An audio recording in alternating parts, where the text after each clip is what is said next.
I bet you didn't know you can move to the UK with the charity worker visa. I saw this post on Instagram and what?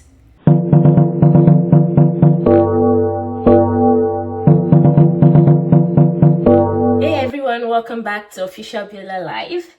If you're planning to move to the UK and you are thinking about a charity worker visa, this video is for you. So the charity worker visa can seem like a great opportunity at first glance.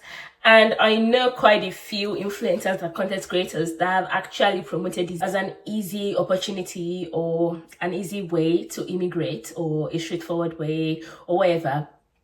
Every time I see videos like this, I want to shout and say, it's a lie, stop misleading people because of likes or followership or subscribers. Stop it. No more lies. I'll be breaking down what this visa entails, its pros and cons, and why it might not be the best fit for you. Let's dive right in. The charity worker visa allows individuals to come to the UK to work in unpaid voluntary roles for a registered UK charity. You can stay in the UK for up to 12 months and even bring your dependent in some cases. Sounds great, right? Well, hold on. There is a catch. Everything in the UK comes with a catch. I'm going to shout this one. It is an unpaid visa. It is unpaid. This visa is specifically for voluntary work, which means you won't get paid. That's right, no salary. You can receive accommodation, food, and travel allowances from the charity, but you won't have an actual income. So if you're looking to support yourself or send money back home, this might not be the right visa for you. Don't say I did not tell you. And let's be real, the cost of living in the UK is no joke. Without a consistent income, things like rent, groceries, and transport can quickly become overwhelming.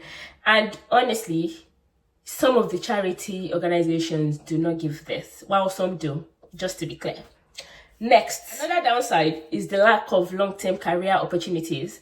The charity worker visa does not lead to settlement or permanent residency. It's strictly temporary. So if your goal is to build a career or settle in the UK, this visa won't help you achieve that. Instead, you will need to switch to another visa like the skilled worker visa, which requires sponsorship and a job offer. And some of you are like, okay, so how is that different from coming on a student visa? I will tell you why it's different. Post-study.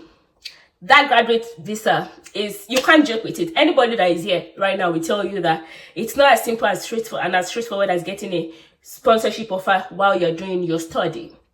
So that 1 year is typically never enough. There are exceptions to the rule, of course. I'm not saying there are no exceptions to the rule. There are like maybe 10% of the populace that will get a sponsorship offer before they finish school or just after they finish school. But that's not what's common. And remember, you have only 12 months on the charity worker visa. So the pressure, the pressure.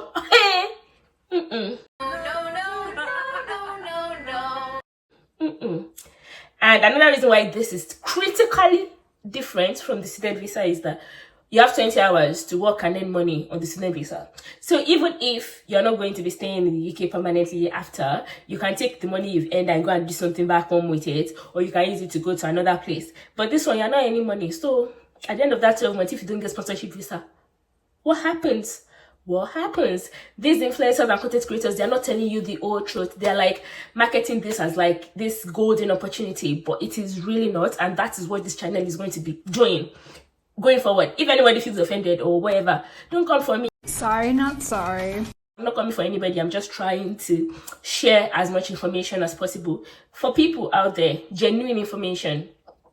Anyway, so let's go on to my next point. The charity worker visa is also limited to specific types of roles and organizations.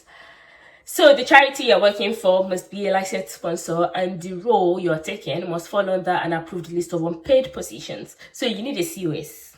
Just like you need it for a skilled worker visa, you need a COS. Don't let anybody tell you that this is going to be like an easy opportunity. Like, oh guys, I've seen videos that would be like, guys, come, I found another easy way. So next, even though the charity worker visa is an unpaid visa, applying for it isn't free. You will need to pay the visa application fee and the IHS fee. Although, to be honest, this is discounted for the charity worker visa holders. Still, when you add up the travel cost, insurance, and other expenses, the financial burden can be significant. So it's like high cost, low reward. That very important point that you have to consider is that this visa strictly limits what you can do while in the UK. You are only allowed to work for the charity that sponsors you. So unlike other visas, you cannot pick up side gigs or switch employers if things don't work out. Now, let's talk about the elephant in the room. The cost of living in the UK. If the charity does not provide adequate accommodation or a living allowance, you might struggle to afford even the basics. This is especially true if you're in cities like London or Manchester, where the cost of living is like through the roof. You might struggle. That one that I like to add, you might not factor it into your decision making, but it's the culture shock and adjustment. Moving to a new country is always an adjustment. For some, the transition can be smooth, but for others, the culture shock and differences in lifestyle can be overwhelming, especially if you are not earning money. That's key. Earning enough money or money at all to enjoy the occasional treat or night out.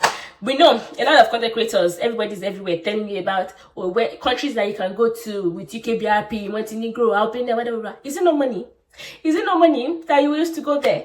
So now, imagine if you're in a charity worker visa and you're not getting paid. How are you going to be able to hang out with friends, give yourself that, so money is important to adjusting in a new country. So this is personally for me, this is also a reason why I wouldn't consider the charity worker visa this golden goose or whatever, laying this golden egg that people have tried to portray it to be.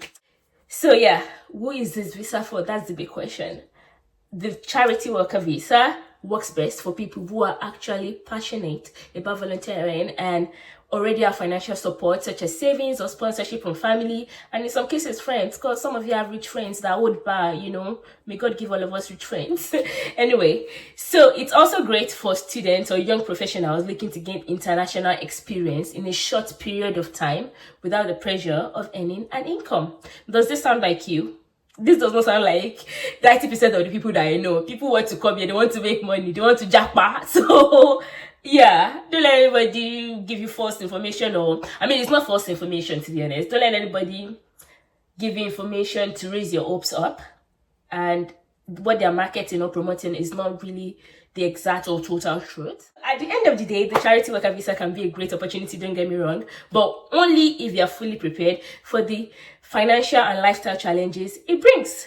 Before applying, take the time to research your charity, understand the cost of living in the area, and assess whether unpaid work aligns with your long-term goals.